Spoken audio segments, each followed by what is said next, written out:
Salve, salve nação alvinegra, começando mais um vídeo aqui no canal John do Timão. Então, se você for novo, já se inscreve, deixa o like para fortalecer e também ativa o sininho de notificações para ficar por dentro de todas as novidades sobre o nosso Coringão todos os dias aqui no YouTube.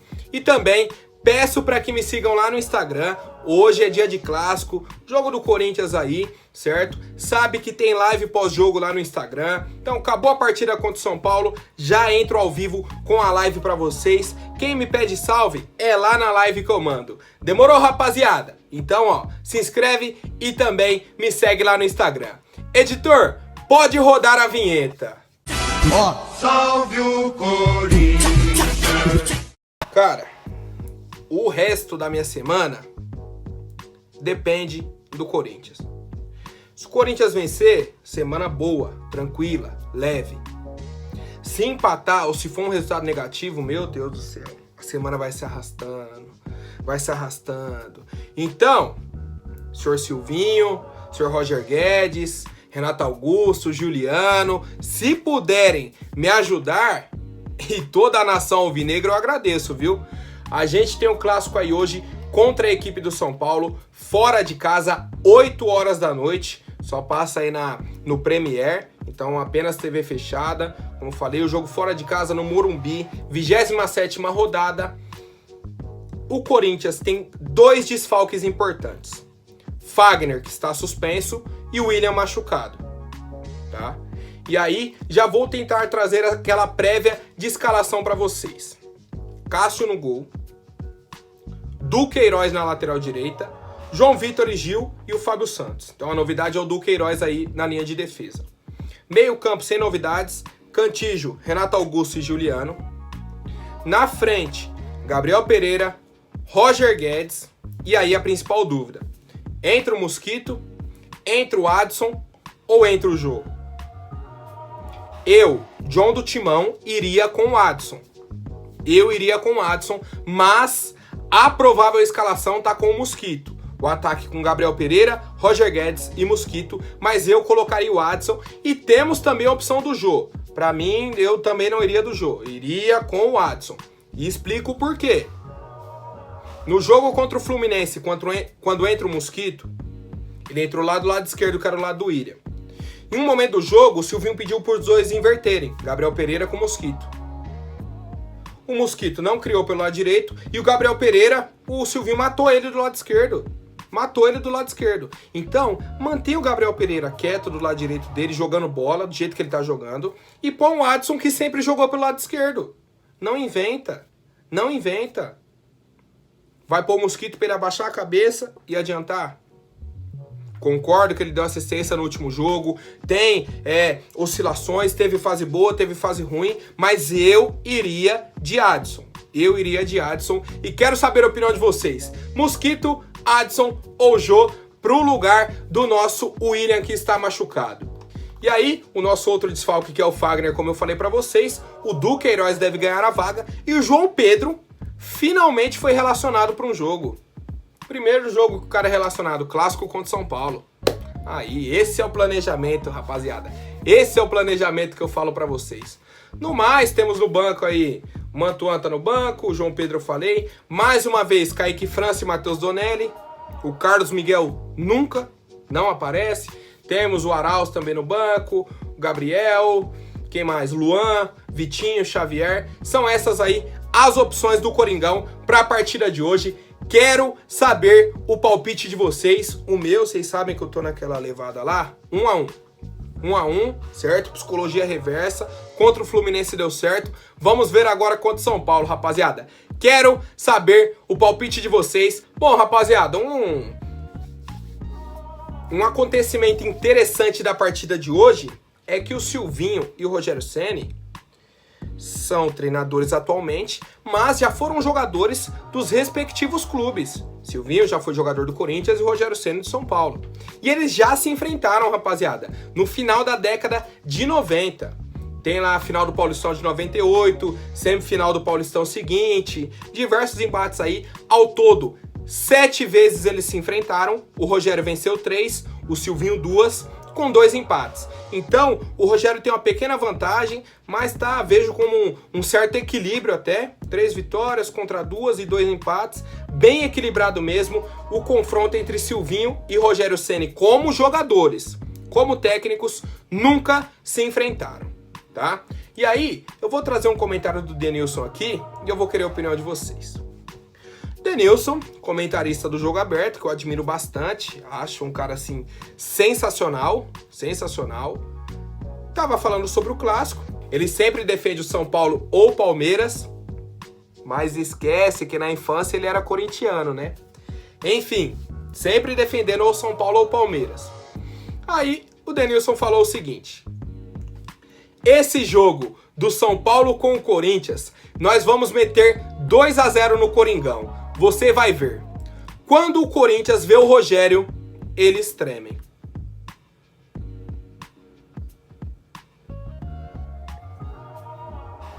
Então, Denilson, desculpa até te corrigir, mas assim, a gente não treme nem quando viu o Rogério como goleiro, piorou como técnico. Que eu saiba, é o Rogério que treme quando vê o Cássio, certo? Perdeu os 2 pênaltis. Já perdeu os pênaltis contra o Cássio. Lembra? Finalzinho da partida. Depois na disputa por pênaltis. Aí a gente bate no São Paulo todo ano. Toda vez que se enfrenta em mata-mata, o Corinthians passa. Então, como assim o Corinthians treme quando vê o Rogério? Como goleiro não tem como, Denilson. Você me perdoe, mas não tem como. Não tem como. Desde 2009 pra frente, o Corinthians só bate no São Paulo. É Zidanilo. Até gol do Alexandre Pato vocês tomavam. Batemos vocês na Recopa. Toda vez que enfrenta mata-mata, final de Paulistão, semifinal de Paulistão. Tudo. E aí, rapaziada? Qual que é a resposta pro Denilson falar que o Corinthians treme quando vê o Rogério?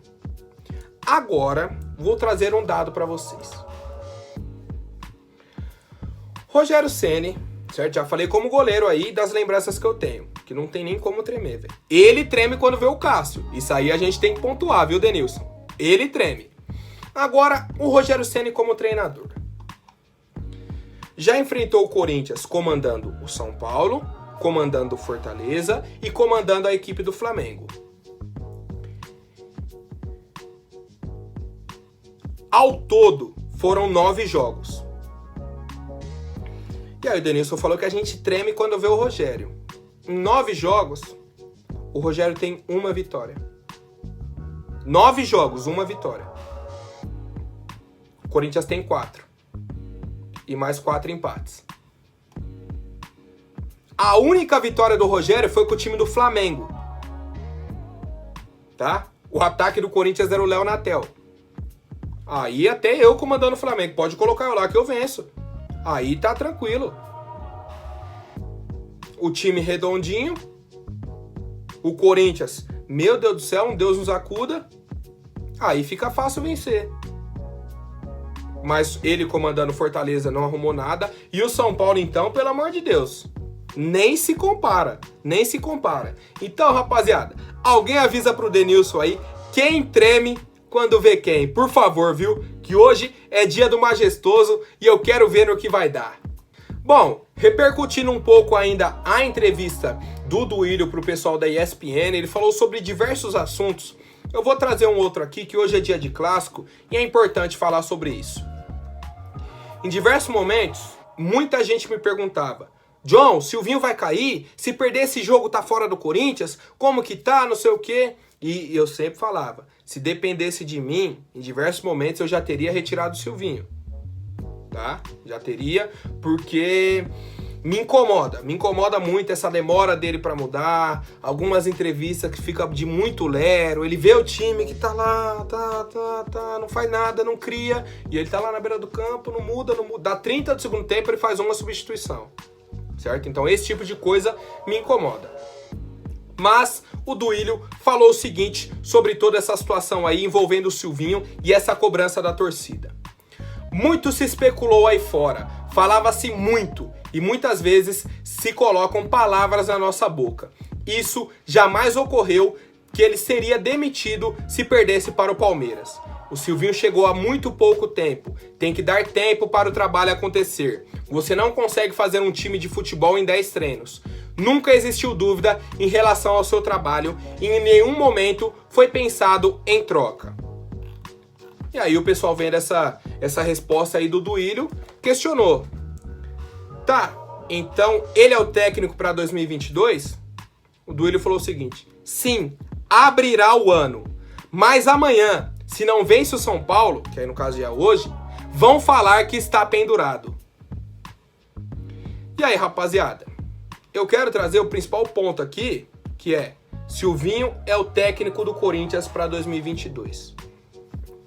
Pra mim, cara, eu não sei, viu? Eu queria analisar quando acabasse o campeonato, pra gente fazer um balanço aí do trabalho do Silvinho frente à equipe do Corinthians. Porque, cara, pra mim ainda não tá longe ainda do ideal, viu? Tá longe do ideal. Longe. Em alguns jogos a gente viu uma evolução. Contra o Bahia, que tava com um a mais, certo? Mas, sei lá, parece que falta alguma coisa, rapaziada. Não me convenceu esse trabalho do Silvinho até o momento. E vocês, rapaziada, acham que ele merece continuar no Corinthians, começar o ano de 2022 ou não? Podemos pelo menos terminar o campeonato com ele e aí entra outro técnico para fazer o planejamento para o próximo ano. Bom, agora falando sobre o mercado da bola, muita gente vem me perguntando sobre o Gabriel Pereira, já trouxe para vocês, vai renovar com o Corinthians já fez uma proposta aí, salário de 120 mil, 1 milhão de luvas para ele assinar o contrato de 4 a 5 anos. Fato é, o contrato dele será renovado. Pode ajustar o valor, tempo de contrato, tudo mais, mas vão renovar. Certo? Até o fim do mês deve sair a renovação aí do Gabriel Pereira. Enfim, a informação do momento é que um time grande de Portugal e um time médio da Espanha procuraram os representantes do Gabriel Pereira nos últimos dias. E eu complemento essa informação do Nicola que o Shakhtar Donetsk também procurou informações do Gabriel Pereira. Então temos um time grande de Portugal, um médio da Espanha e o Shakhtar Donetsk perguntando valores do Gabriel Pereira, tá? Então, pô, John, tem alguma chance dele sair de graça? Não. Ele vai renovar o contrato. Os clubes vieram perguntar o valor da multa, tá? Já vieram para saber o valor da multa. Não tem como ele sair agora de graça. O Corinthians não vai perder essa joia. Para mim, craque de bola, merece pelo menos a próxima temporada aqui no Corinthians pra gente desfrutar um pouco do jogador. E aí, futuramente, se vier uma proposta aí que ajude o clube, que seja boa, beleza, aí dá pra vender. Mas, pô, não compensa vender o cara agora por um valor baixo. Senão acontece igual o Marquinhos, rapaziada, igual o Marquinhos. E aí? Qual que é a opinião de vocês sobre essa sondagem já que o pessoal está fazendo em cima do Gabriel Pereira? Como que o Corinthians deve se comportar nessas negociações? Agora, rapidinho, antes da última notícia, vou pedir para quem não for inscrito, se inscreva aí embaixo e já deixem o like para fortalecer. Família, a última informação que eu tenho de mercado da bola para o dia de hoje é sobre o Felipe Coutinho. Certo? A gente sabe aí tudo que envolveu o menino brasileiro, já não é mais um menino, já tá com a idade bem avançada, certo? Ele teve uma temporada assim, temporadas na verdade excepcionais no Liverpool. Quando foi pra estourar, ele foi pro Barça. Não rendeu o esperado, não rendeu, foi pro Bayern, ganhou a Champions no Bayern, mas no banco, sabe? Coadjuvante total, perdeu o protagonismo que ele tinha, tudo, caiu da seleção, perdeu total relevância. O pessoal esqueceu do Felipe Coutinho. Aí, acabou o empréstimo dele com a equipe do Bayern, retorna ao Barça e o Barça tá numa crise. Saiu o Messi, saiu um monte de jogador, não consegue renovar com os caras. Meu, tá uma crise no Barcelona. Crise das grandes, tá? Crise das grandes. O Messi ia cortar o salário dele pela metade e mesmo assim o clube não tinha condições de pagar. Por isso que o Messi saiu. E em cima disso, a informação é: o Alessandro o Alessandro, junto com a nossa equipe de marketing, estudaram fazer uma proposta por empréstimo pelo Philippe Coutinho na janela do meio do ano agora. Porque estava nesse impasse se ele retornaria ao Barcelona. Tinha propostas de outros clubes, do Everton da Inglaterra, por exemplo. Alguns outros times queriam o Coutinho. E o Corinthians estava estudando fazer uma proposta por empréstimo pelo jogador. Por que não fez? Porque avançou com a negociação com o Roger Guedes e também com o William. Certo? Aí nisso o Corinthians falou, não, então não dá. Trazer um jogador a mais, com um valor alto, seria uma ótima contratação, sem dúvida. Philippe Coutinho no futebol brasileiro nem se fala. Com a idade bem menor que a do William, que a do Douglas Costa, de outros jogadores aí, certo? Então o Coutinho pra mim seria uma contratação excelente, apesar de estar numa péssima fase, certo? Não vem jogando bem. Mas, pro momento, pelo nome que ele tem, seria uma contratação importantíssima. Não foram pra frente com essa proposta porque chegaram William e Roger Guedes. Mas aí, rapaziada, já imaginaram o Coringão com Philippe Coutinho jogando ali pela ala esquerda? Ó, seria uma boa, hein? Mas chegou o William aí, então, rapaziada, estamos satisfeitos, família. Tá tudo certo, William e Roger Guedes. Comentem aí, família, a opinião de vocês. Por hoje é isso, lembrando que também temos a live pós-jogo lá no Instagram, hein? E eu conto com a colaboração de vocês. Tamo junto, até mais, um forte abraço e vai Corinthians!